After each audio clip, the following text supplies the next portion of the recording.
오늘 우리에게 주시는 말씀입니다. 사무엘상 19장 1절에서 24절까지 말씀입니다. 좀 긴 말씀이긴 한데 우리 한 절씩 교독하며 말씀을 보겠습니다. 사무엘상 19장 1절에서 24절까지의 말씀입니다. 사울은 자기의 아들 요나단과 자기의 모든 신하들이 듣는 데서 다윗을 죽이겠다고 말하였다. 사울의 아들 요나단은 다윗을 매우 좋아하고 있었으므로 다윗에게 이것을 귀뜸하여 주었다. 나의 아버지 사울이 자네를 죽이려고 하니 나의 말을 듣게. 자네는 내일 아침 일찍 몸을 피하여 외진 곳으로 가서 숨어 있게. 자네가 숨어 있는 들로 아버지를 모시고 나가서 내가 아버지 곁에 붙어 다니다가 기회를 보아 자네 일을 아버지께 여쭈어 보고 거기에서 있었던 일을 내가 곧 자네에게 알려주겠다. 요나단은 아버지 사울 앞에서 다윗이 좋은 점들을 이야기하였다. 그는 사울에게 말하였다. 아버지께서는 아버지의 신하 다윗을 해치려고 하십니다만 이런 죄를 지으시면 안 됩니다. 다윗은 아버지께 죄를 지은 일이 없습니다. 오히려 다윗은 아버지를 도와서 아주 좋은 일들만 했습니다. 그는 자기 목숨을 아끼지 않고 블레셋 장군을 쳐 죽였고, 그래서 주님께서 온 이스라엘에게 이렇게 큰 승리를 안겨 주셨습니다. 아버지께서도 그것을 직접 보고 기뻐하셨습니다.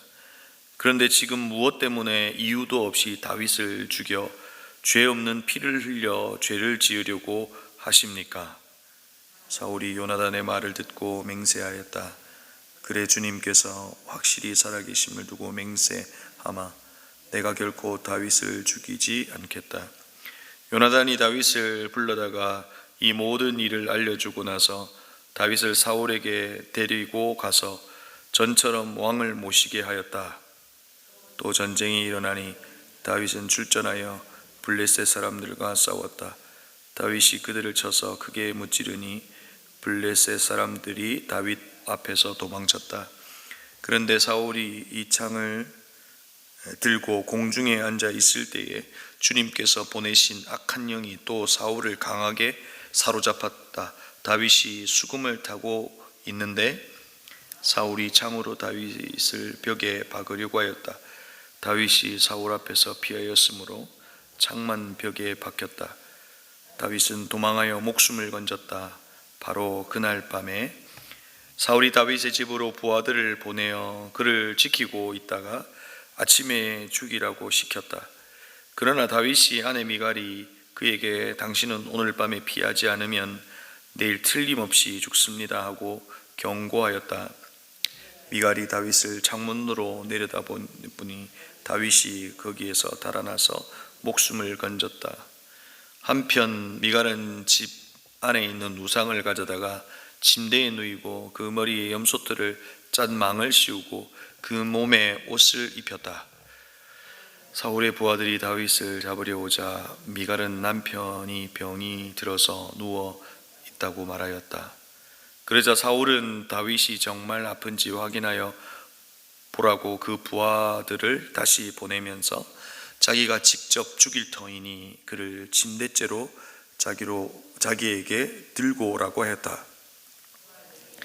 보니 침대는 집 안에 있는 우상이 누워 있었다. 머리에 염소들을 짠 망을 씌운 채 뉘어 놓인 것이었다.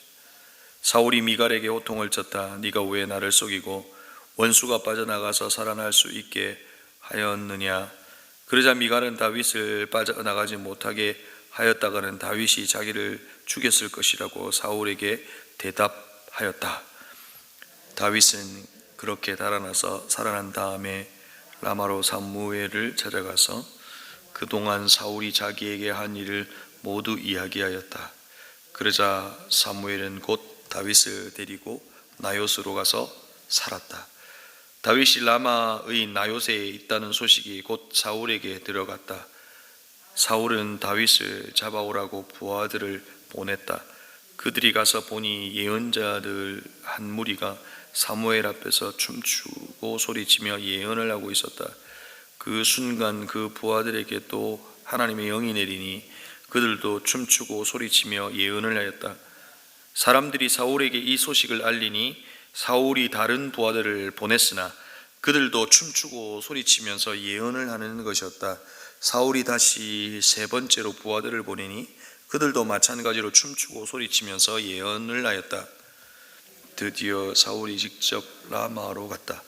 그는 세구에 있는 큰 우물에 이르러 사무엘과 다윗이 어디에 있든지를 물었다. 사람들은 그 두 사람이 라마의 나요스에 있다고 대답하였다.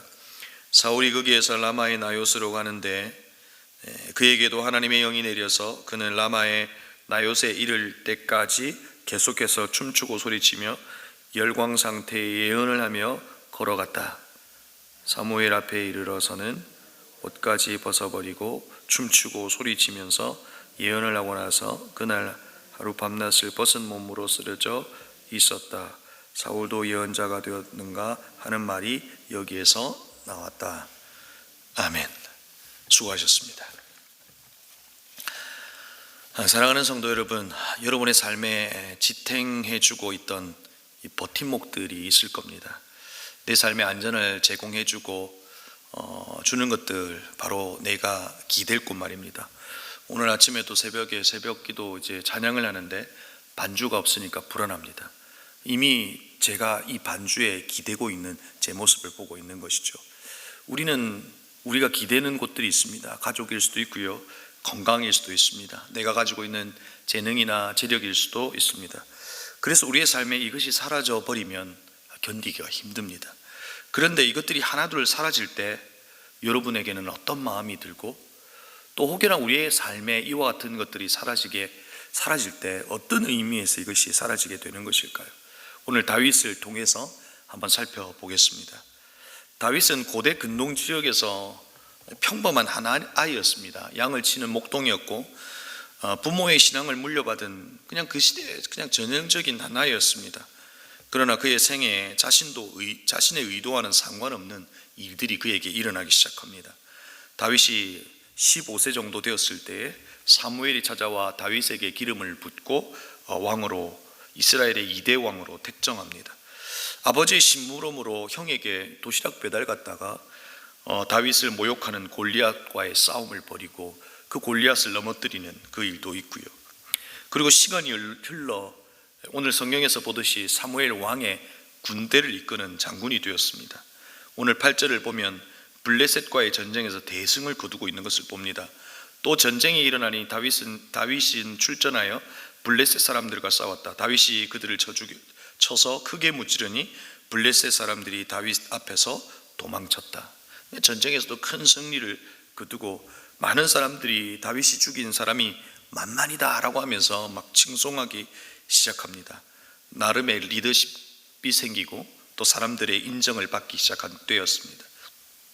이처럼 우리는 다윗이 기름을 받은 15세부터 아들 압살롬이 반역하던 61세까지의 모든 생애를 우리는 이미 알고 있습니다. 적어도 오늘 성경에서 보는 20세가 조금 넘은 지금의 다윗은 그의 생애에서 가장 순수하고 겸손하고 성실한 때라고 볼 수 있습니다. 그런데 그에게 그의 인생에서 예상과 빗나간 삶이 찾아옵니다. 사울이 그를 죽이려고 하고 있는 것을 우리가 보게 됩니다. 여러분, 왜 죽이려고 합니까? 어제 보았던 18장 12절 말씀에 주님께서 자기를 떠나 다윗과 함께 계시는 것을 안 사울은 다윗이 두려워졌다. 그의 마음에 시기의 마음이 생긴 것이고 다윗이 이제 두려움의 존재가 되어버린 겁니다.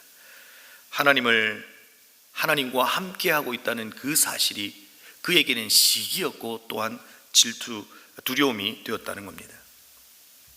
그래서 그를 제거하려고 마음을 먹습니다. 오늘 아들 요나단을 통해서 잠시 그것을 멈춘 때가 있었지만 이내 그는 단창을 들어 다윗을 벽에 박으려고 합니다. 바로 그 말씀이 10절에서 묘사되고 있습니다. 사울이 창으로 다윗을 벽에 박으려고 하였다. 다윗이 사울 앞에서 피하였으므로 창만 벽에 박혔다. 다윗은 도망하여 목숨을 건졌습니다. 여러분, 우리가 주목해야 할 단어가 있습니다. 바로 도망이라고 하는 단어입니다. 왜냐하면 이제 이 이후로 사무엘상은 다윗을 도망하는 도망자의 인생으로 그리고 있기 때문에 그렇습니다. 하나님의 택함을 받은 다윗이 이제 도망자의 인생으로 살고 있는 겁니다. 그런데 여러분, 우리가 알고 있는 것이 하나가 있습니다. 그게 무엇입니까? 다윗의 생애는 다윗 스스로가 선택한 것이 아니라 하나님의 주권 속에 있다는 것을 우리는 압니다. 그러면 하나님의 주권 속에 있는 그에게 하나님은 그분의 인자심과 사랑 많으심을 드러내지 않고 왜 그 아버지의 냉혹함을 드러내시는 이유가 무엇이냐는 겁니다. 다윗의 시편을 통해서 그는 하나님은 나의 아버지가 되신다라고 노래했습니다. 왜 아버지가 되신 하나님이 다윗에게 냉혹함으로 다가오실까요? 근데 여러분, 다윗뿐만 아니라 우리의 삶에도 혹독한 현실로 찾아오는 때가 있더라는 겁니다. 하나님의 성품은 우리에게 응답하시는 하나님이시고 사랑 많으신 하나님이시고 우리를 돌보시는 하나님이심에도 불구하고 그의 성품과 역행하는 것이 우리의 삶에도 냉혹함처럼 다가올 때가 있다는 겁니다. 왜 그렇게 하시냐는 겁니다. 하나님은 다윗을 지탱해 주고 있던 버팀목들, 다윗이 의지할 수 있는 것들을 사실상 하나 둘씩 제거하기 시작합니다. 하나님의 성품과 전혀 다른 삶 속에 그를 두게 하시고 그가 기대었던 것을 제거하여 오히려 그 속에서 하나님을 아는 지식의 풍성함을 사실상 그에게 허락하신다는 겁니다. 20대 초반의 다윗에게 무서운 현실이었을 겁니다. 그러나 하나님은 그가 의지했던 모든 것과 분리시키기 시작합니다. 이것은 사랑 없으신 하나님께서 그를 심판하시는 것이 아니라 사랑하시기 때문에 하시는 아버지의 결단입니다. 독수리를 날게 하기 위해서 독수리의 어미가 5개월 되기 전에 그 독수리의 새끼를 그 나무 위에 떨어뜨리는 것처럼 말입니다. 그러면 다윗에게 제거된 첫 번째 버팀목은 무엇일까요? 바로 그가 가지고 있던 지위였습니다.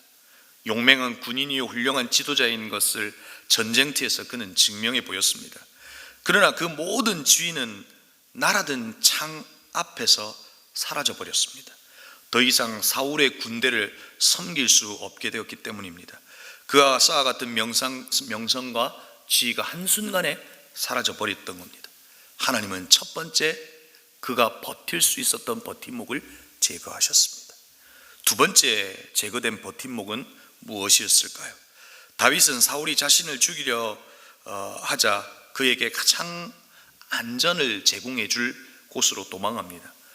처음 간 곳이 바로 자신의 집입니다. 그가 바로 그의 집과 아내에게 기대고 싶었을 겁니다. 사울의 아들과 딸 그리고 미갈은 다윗을 사랑했습니다. 사울의 미움을 받을 때 요나단과 아내 미갈은 큰 힘이 되었던 것이죠. 그래서 다윗이 도피를 하고 있는 처음 찾아간 곳도 집이었습니다. 그러나 사울은 전령을 보내어 집에 있는 다윗을 죽이려고 하죠. 이 사실을 알게 된 미갈은 다윗을 창에 달아 내리고 도피를 도와줍니다. 미갈은 침상에 우상을 누이고 염소털을 엮은 것을 머리에 씌우고 의복을 위장합니다. 이 사실을 알게 된 딸에게 아버지 사울은 묻습니다. 너는 어찌하여 이처럼 나를 속여 내 대적을 놓아 피하게 하였느냐? 미갈은 아버지에게 다윗이 자신을 협박하고 죽이려 했다고 거짓말을 합니다. 그런데 미갈이 다윗을 돕게 했던 이 말은 오히려 사울을 더욱 분노하게 했던 겁니다. 여러분, 다윗은 아내도 그의 집도 그에게 버팀목이 될 수 없었던 겁니다. 다윗이 버티고자 했던 두 번째 버팀목을 하나님은 제거하셨던 겁니다. 다윗은 언덕을 넘어 그가 또 기댈 수 있는 가장 안전한 곳으로 도망하고 있는 모습을 보게 됩니다. 그가 찾아간 곳은 사무엘이 있는 라마입니다. 사무엘은 다윗에게 버팀목이 되어주기에 충분한 사람입니다. 사무엘과 함께 있는 다윗은 사울을 함부로 하지 못했을 겁니다. 사무엘은 다윗과 함께 나요시라고 하는 곳으로 가게 됩니다. 여러분, 얼마 전 이 나요시 고고학자들에 의해서 발견되었는데 나요시의 집들은 마치 미로처럼 배열되어 있습니다. 그러니까 사무엘은 사람들이 찾기 힘든 이곳으로 가자고 한 겁니다. 하지만 이내 발각이 됩니다. 어떤 사람이 사울에게 다윗의 위치를 알려주는 것이죠. 저는 이 장면 속에서 궁금한 것이 생겼습니다. 다윗과 사무엘이 대화를 나눕니다. 도대체 무슨 대화를 나누었을까 하는 궁금증이 생긴 겁니다. 다윗이 물었을 겁니다. 사무엘이여, 당신이 나를 기름 부었는데 왜 저에게 이와 같은 일이 있습니까? 도대체 내가 하나님께 받은 사명은 무엇이고 무엇입니까? 사무엘을 난처하게 만드는 질문들과 그 답들이 오갔을 겁니다. 그러나 다윗은 사무엘과 그리 오래 있지 못했습니다. 다윗은 그곳에서 또 있을 수가 없었습니다. 아니, 다윗이 기댈 수 있었던 세 번째 버팀목 사무엘이 제거된 겁니다. 그에게 버틸 수 있었고 힘이 될 수 있었던 버팀목 세 번째가 바로 제거된 것입니다. 사울의 전령들은 다윗을 잡으려고 나요스로 갑니다. 그러나 그곳에서 희한한 일들이 벌어지는 것을 보게 됩니다. 하나님의 영이 그들에게 임했다고 되어 있는데 이것은 사실상 하나님의 어떤 계시의 말씀을 주시기 위한 것이 아니라 하나님의 영이 그들에게가 엉뚱한 소리를 하고 있는 것을 보게 됩니다.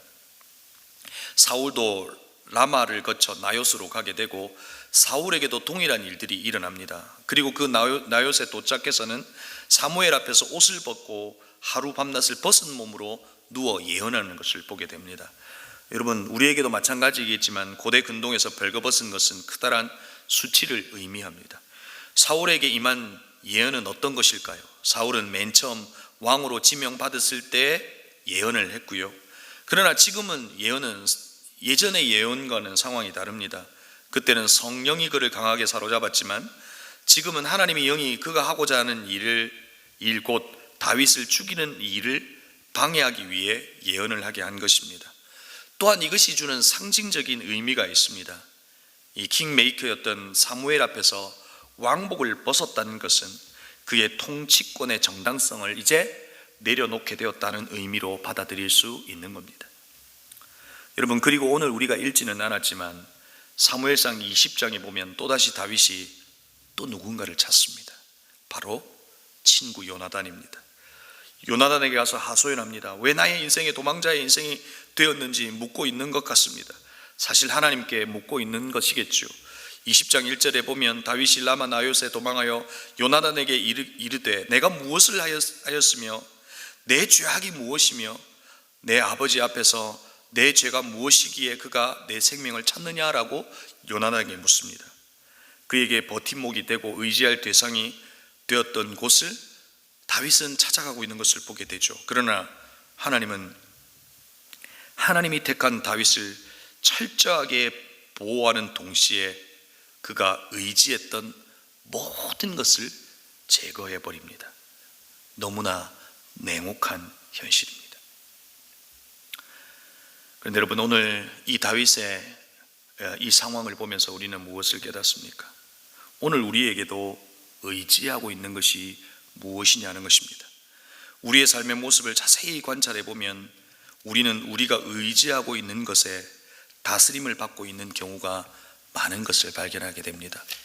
주인과 종의 관계가 바뀌어져 버린 것들이 많다는 겁니다. 재물은 다스리고 잘 관리하여 이 땅을 다스리게 하는 데 사용되어야 하지만 오히려 재물의 지배를 받는 경우가 있는 것을 보게 됩니다. 우리가 다스려야 하는 것들에 의해서 오히려 다스림을 받고 있는 것들을 보게 됩니다. 그러나 하나님은 우리를 온전히 다스리시기 위하여 우리의 인생에게 우리가 버티고 있던 것들을 하나둘 제거하시기 시작하십니다. 왜 그렇게 하시는 겁니까? 우리가 기대고 버틸 수 있는 것들이 우리에게 안전과 행복을 주는 것이 아니라 오직 하나님만이 가능하시다는 것을 알게 하기 위함인 겁니다. 하나님께서 하나님의 백성을 보호하시고 그리고 하나님의 주권 속에 우리의 인생을 열어가시고 하나님이 우리를 다스리시는 주인이신 것을 알게 하시기 위하여 하나님께서 우리의 인생에도 있는 그 버팀목들을 하나둘 제거하신다는 겁니다. 하나님, 왜 나에게 이렇게 냉혹한 현실을 주십니까? 여러분, 하나님이 우리를 괴롭히시기 위하심일까요? 하나님은 하나님의 성품과 전혀 다른 우리의 삶에 그와 같은 일들이 일어나실 때는 이유가 있다는 겁니다. 다윗은 사실상 그 이유를 일어나고 있는 그때는 몰랐습니다. 그러나 훗날 그가 고백합니다. 시편 92편 10절에서 그러나 주께서 내 뿔을 들소의 뿔같이 높이셨으며 내게 신선한 기름을 부으셨나이다. 의인은 종려나무같이 번성하며 레바논의 백향목같이 성장하리로다. 훗날 그는 시를 통해 고백하는 겁니다. 아버지의 이 냉혹함 속에 아버지의 깊은 뜻이 있었다는 것을 알게 된 겁니다. 사랑하는 성도 여러분, 혹여나 아버지의 냉혹함을 경험하고 계십니까? 철저하게 우리가 의지했던 것에서 분리시키시는 아버지의 마음이 있습니다. 그리하여 아버지께로 우리의 마음과 우리의 모든 것들이 향할 때 그 아버지가 우리를 도우시고 이끄시고 보호하시고 훗날 들소의 뿔같이 높이시고 종려나무같이 번성케 하시고 레바논의 백향목같이 성장하게 하신다는 것입니다. 오늘 말씀은 헬렌 켈러의 감사라고 하는 고백으로 마무리하려고 합니다. 헬렌 켈러는 이렇게 고백합니다. 주님, 때때로 병들게 하심을 감사합니다. 이로 인해 인간의 약함을 깨닫게 해주시기 때문입니다. 가끔 고독의 수렁에 내던져 주심도 감사합니다. 그것은 주님과 가까워지는 기도이기 때문입니다.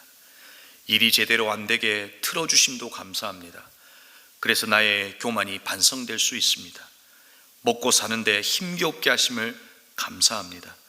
눈물로 빵을 먹는 심정을 이해할 수 있기 때문입니다. 불의와 허위와 득세하는 시대에 태어난 것도 감사합니다. 이로 인해 하나님의 의가 분명히 드러나기 때문입니다. 땀과 고생의 잔을 맛보게 하심을 감사합니다. 그래서 주님의 사랑을 진실로 깨닫기 때문입니다. 주님, 이 모든 일로 감사할 마음을 주심을 감사합니다. 이 모든 일로 하나님과 가까워지는 계기가 되기 때문입니다. 아멘. 사랑하는 성도 여러분, 오늘 우리의 남은 생에 하나님이 우리의 버팀목이 되시고 하나님께 기댈 때 하나님의 역사가, 하나님의 일하심이 여러분에게 있기를 바랍니다. 오늘 우리가 할 수 있는 것은 우리의 모든 인생이 주님의 주권 속에 있기에 헬렌 켈러가 했던 그 감사의 고백이 오늘 우리에게 있으면 어떨까 싶습니다. 우리 시간 합심으로 함께 기도하시겠습니다. 우리 시간 말씀을 기억하며 기도하십시다. 다윗의 생애를 통해서 우리에게 주는 기도의 제목이 있습니다. 때로는 아버지의 냉혹함이 있을 수 있습니다. 그럼에도 불구하고 하나님은 절대 우리를 놓치지 않습니다. 하나님은 우리를 보호하시고 오히려 그 냉혹함 속에서 우리가 기대었던 그 모든 것에서 분리시키셔서 하나님에게로 향하게 하시는 겁니다. 하나님, 우리가 그 하나님의 주권과 하나님의 뜻을 알기에 오늘 우리가 감사하게 하시고 우리의 인생을 바꾸어 내시는 하나님의 놀라운 일들이 우리 안에 있을 수 있도록 도와달라고 말씀을 기억하며 기도하십시다. 그리고 오늘 이 아침에 여러분이 기도하실 때에 여러분의 가정을 두고 기도했으면 좋겠습니다. 여러분 가정 안에는 어떤 일이 벌어지고 있습니까? 혹여나 전쟁과 같은 일들이 여러분 안에 있을 수 있으나 하나님 이것을 통해서 하나님의 하실 일들이 분명히 있을 겁니다. 이것이 냉혹한 현실처럼 보이지만 이것을 뛰어넘게 하시는 하나님의 손길을 우리 모두가 경험했으면 좋겠습니다. 그래서 오늘 우리의 고백은 하나님이 우리의 버팀목이 되게 하시고 하나님과의 눈맞춤이 있게 하시고 하나님을 온전히 바라보는 우리 가정이 될 수 있도록 도와달라고 기도하시고, 또 여러분이 가져오셨던 기도의 제목을 가지고 이 시간 주님 앞에 아뢰며 함께 기도하시겠습니다.